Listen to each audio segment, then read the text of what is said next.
날마다 하나님 말씀 가까이 하는 성도님들에게 하나님의 은혜가 함께하길 원합니다. 오늘 하나님께 주신 말씀은 디모데후서 3장 10절에서 17절까지 말씀입니다. 나의 교훈과 행실과 의향과 믿음과 오래 참음과 사랑과 인내와 박해를 받음과 고난과 또한 안디옥과 이고니온과 루스드라에서 당한 일과 어떠한 박해를 받은 것을 내가 과연 보고 알았거니와 주께서 이 모든 것 가운데서 나를 건지셨느니라. 무릇 그리스도 예수 안에서 경건하게 살고자 하는 자는 박해를 받으리라. 악한 사람들과 속이는 자들은 더욱 악하여져서 속이기도 하고 속기도 하나니 그러나 너는 배우고 확신한 일에 거하라. 너는 내가 누구에게서 배운 것을 알며 또 어려서부터 성경을 알았나니 성경은 능히 너로 하여금 그리스도 예수 안에 있는 믿음으로 말미암아 구원에 이르는 지혜가 있게 하느니라. 모든 성경은 하나님의 감동으로 된 것으로 교훈과 책망과 바르게 함과 의로 교육하기에 유익하니 이는 하나님의 사람으로 온전하게 하며 모든 선한 일을 행할 능력을 갖추게 하려 함이라. 아멘. 오늘 본문에서 바울은 성도에게 필연적으로 임하는 박해가 있을 것이고 성도에게 임하는 박해 중에서도 말씀의 진리 안에 거할 것을 젊은 목회자 디모데에게 선배 목회자로서 조언하고 있는 거예요. 디모데 후서는요, 사도 바울이 마지막에 가장 노년에 기록한 마지막 서신서, 아들처럼 생각했던 디모데 목회자에게 성도들을 향해 가르치기를 성도들에게 박해는 반드시 임할 것이고 성도들이 박해를 당할 때 오히려 말씀 안에 거하라. 목회자 디모데에게 그렇게 가르치도록 권면하고 있습니다.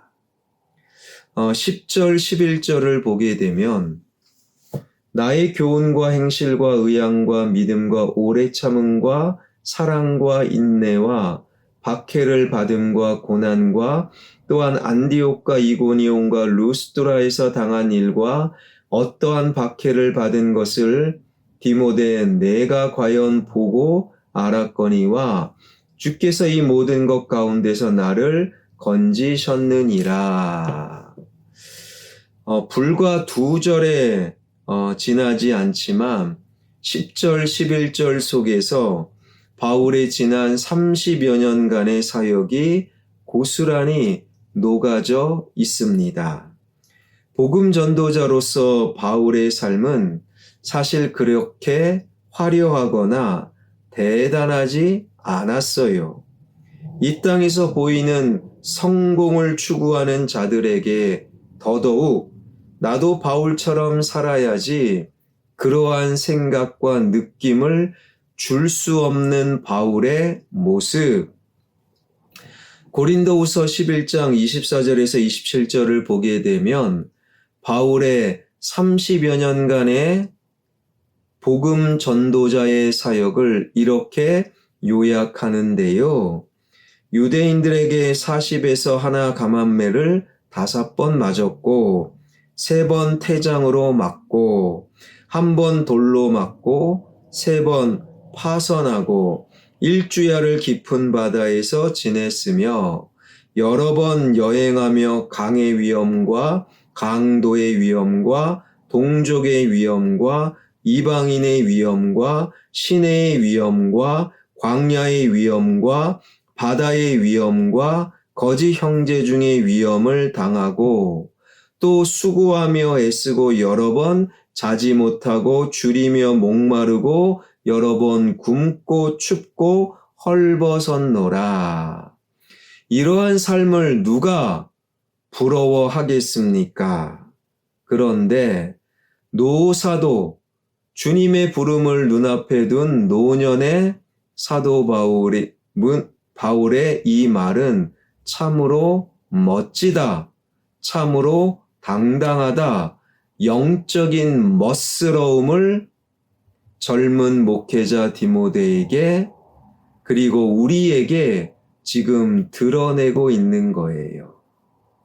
사형 선고를 받고 눈앞에 죽음을 이제는 두고 있습니다. 그 죽음 앞에서 더 살아야지, 나 억울해, 지난 30년간 나는 예수 그리스도를 전했을 뿐인데 사형 선고라니, 알았어, 로마 제국 나 예수 전하지 않을게, 목숨을 구걸하는 그러한 모습이 아니라 젊은 목회자 디모데에게 소박하지만 담대하게 자신의 사역을, 자신의 삶을 정리해 나가는 노사도의 당당함, 그 당당함이 참으로 멋지고 그리고 권위가 있는 거예요. 저도 개인적으로 하나님의 부르심을 눈앞에 두고 더 살고 싶어 세상에 대한 미련이 아니라 둘러싼 자녀들에게, 혹여 성도들에게 참으로 멋지고 당당한 저의 삶을 두 줄로 요약하고 싶은 거예요. 목사님, 두 줄은 뭡니까? 아직 정하지 못했어요.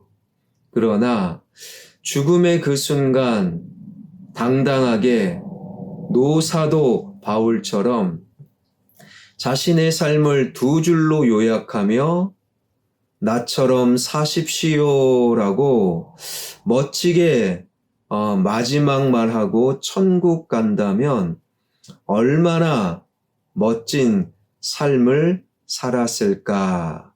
저는 기대하며 소망하며 죽음의 날을 지금 준비하고 있어요. 노사도 바울의 마지막 임종의 순간, 마지막은요 참 멋졌다. 이런 멋진 삶을 살아가는 분들의 말은 들을만 합니다. 12절 무릇 그리스도 예수 안에서 경건하게 살고자 하는 자는 박해를 받으리라. 젊은 목회자 디모데야, 그리스도 안에서 경건하게 믿음 지키며 사는 자들은 박해를 반드시 받는다. 이 말을 우리가 깊이 이해해야 합니다. 흔히 말하기를 예수 믿으면 복 받는다. 이것은 진리입니다.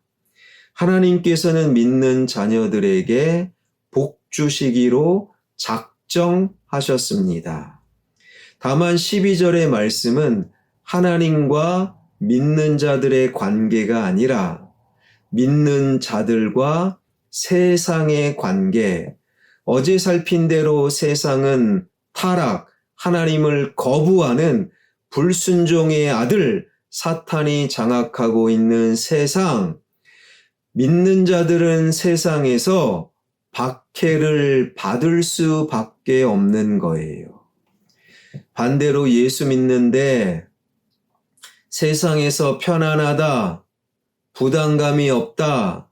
여러분, 그러한 분들은 자신의 믿음이 진짜인가 돌아봐야 합니다. 예수 믿으면 세상에서 박해를 받을 수밖에 없다. 왜요? 세상은 더욱 악해지고 점점 하나님을 멀리하니 하나님을 가까이 삼는 예수 믿는 자는 세상에서 힘들 수밖에요.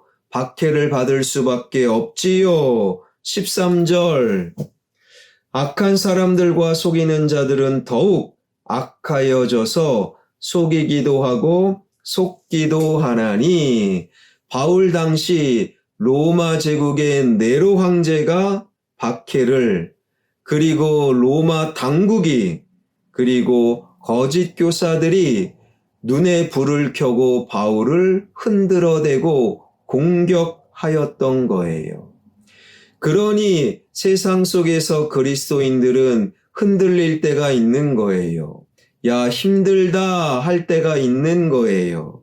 지난날의 믿음이, 지난날의 확신이, 지난날의 결단이 때로는 이리저리 흔들릴 수밖에 없는 세상 속의 그리스도인들. 이에 바울은 이렇게 권면합니다. 14절. 그러나 너는 배우고 확신한 일에 거하라. 너는 내가 누구에게서 배운 것을 알며 젊은 목회자 디모데야 흔들릴 수 있지만 확신한 일에 거하라. 너도 네가 목회하는 성도들에게도 가르쳐라. 확신한 일에 거하라. 흔들리는 세상 속에서 확신한 일은 뭡니까? 15절부터 16절입니다. 또 어려서부터 성경을 알았나니 성경은 능히 너로 하여금 그리스도 예수 안에 있는 믿음으로 말미암아 구원에 이르는 지혜가 있게 하느니라. 모든 성경은 하나님의 감동으로 된 것으로 교훈과 책망과 바르게 함과 의로 교육하기에 유익하니 이는 하나님의 사람으로 온전하게 하며 모든 선한 일을 행할 능력을 갖추게 하려 함이라. 확신한 일, 그것은 기록된 하나님의 말씀 성경이었다라는 거예요. 하나님의 말씀 성경은 구원에 이르는 지혜가 있고 하나님의 말씀 성경은 하나님의 감동으로 우리 삶에 유익이 되고 하나님의 말씀 성경은 하나님의 사람으로 온전하게 하는 능력이 있다. 이 확신한 것, 확신한 일, 하나님의 말씀 성경에 거하라. 하나님의 말씀을 붙잡으면 세상 속에서 흔들리지 않는 그리스도인으로 살아갈 수 있다. 사랑하는 여러분, 세상은요, 하나님과 점점 멀어집니다. 세상 속에서 살아가는 그리스도인들은 당연히 박해와 비슷한 힘겨움을, 고단함을 믿음 지키는 것이 왜 이렇게 어려워요 할 때가 있는 거예요. 그러한 그리스도인들은 확실한 것, 기록된 하나님의 말씀, 성경을 가까이 하고 성경을 묵상하고 성경을 생각하고 성경 말씀대로 사십시오. 그러한 말씀의 사람들은 이 땅에서 예수의 흔적을 남기는 거예요. 갈라디아서 6장 17절에서 바울이 고백했던 나에게는 예수의 흔적이 있다. 그 흔적 말입니다. 그리스의 시인 호모가 쓴 오디세이, 그 오디세이에서 주인공 오디세우스는 오랜 방랑을 멈추고 고향집으로 돌아갑니다. 그런데 고향집으로 돌아갈 때 완벽하게 거지 행세로 돌아갑니다. 왜요? 자신의 아내를 유혹했던 적들을 붙잡으려고 거지 행세로 돌아갑니다. 얼마나 완벽하게 거지 모습으로 꾸몄는지 자기의 아내도 자기의 자녀들도 몰라봅니다. 그러나 딱 한 사람, 자신을 어려서부터 키워준 유모 유리클레아만 저분이 거지가 아니라 주인 오디세우스임을 정확히 알게 돼요. 왜요? 유모 유리클레아는 오디세우스가 어린 시절 멧돼지에게 물려 남겨진 상처, 그 흔적을 알고 그 흔적을 보았기에 저분은 거지가 아니야. 우리의 주인 오디세우스야 유모만이 정확히 알아보게 됩니다. 상처, 스티그마, 흔적은요, 내가 누구인지, 내가 어떤 삶을 살았는지 명확하게 보여줍니다. 평생에 박해를 받으며 평생에 세상이 부러워할 수 없는 삶을 살았어도 믿음, 말씀 속에 거하며 믿음을 지켜나가는 자, 60이 지나고 70이 지나고 80이 지나고 90이 지나고 주님이 부르시는 마지막 그 순간에 그의 모습 속에서 예수의 흔적이 발견됩니다. 사도 바울이 그랬고 제가 임종 예배를 얼마나 많이 드렸겠습니까? 그 임종의 순간에 그분의 모습 속에 예수의 흔적을 발견하게 만드는 분이 있는가 하면 어디서도 예수의 흔적이 보여지지 않는 안타깝고 어리석은 삶을 살다가 마지막 임종을 맞이하는 분들도 제법 많이 보았어요. 사랑하는 성도 여러분, 세상 속에서 그리스도인으로 살아간다 만만하지 않아요. 사도 바울은 그것을 오죽했으면 박해다라고 표현하고 있겠습니까? 박해라고 표현할 만큼 세상 속에서 믿음 지키고 신앙 지키는 것, 그리스도인으로 살아가는 것 만만하지 않아요. 이리저리 흔들릴 수가 있습니다. 그러나 사도 바울의 권면처럼 세상 속에서 그리스도인으로 분명한 것, 확실한 것, 구원에 이르는 지혜가 있고 하나님의 감동이 있고 능력이 있는 말씀 속에 거하는, 그래서 끊임없이 예수의 흔적을 남기는 저와 여러분, 우리 모두가 되길 주님의 이름으로 축원합니다. 기도하겠습니다.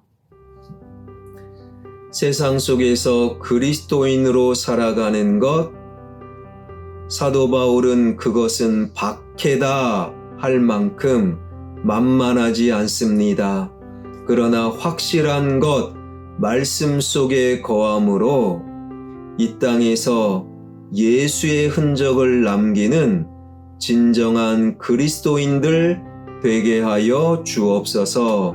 이 나라의 민족, 정치와 경제와 문화와 예술과 교육과 외교와 안보와 언론이 새로워지길 원합니다. 한국교회가 예수의 흔적을 세상에 드러내길 원합니다. 몇몇 목회자, 몇몇 사기꾼, 몇몇 그리스도인들이 예수님을 이용하여 자신의 욕망과 욕심을 채우려는 하나님 한국교회가 아니라 자신의 욕망을 포기하고 욕심을 내려놓고 하나님의 흔적을 드러내는 한국교회 되게 하여 주옵소서. 경상도로부터 시작된 산불이 하나님 심각합니다. 기도하오니 산불이 잡히게 하여 주시고 앞으로 이런 산불이 다시금 일어나지 않도록 국민들의 수준을 높여 주시옵소서. 선교사님들 사역 위에 기름 부어 주실 줄 믿사옵고 예수 그리스도의 이름으로 기도하옵나이다. 아멘.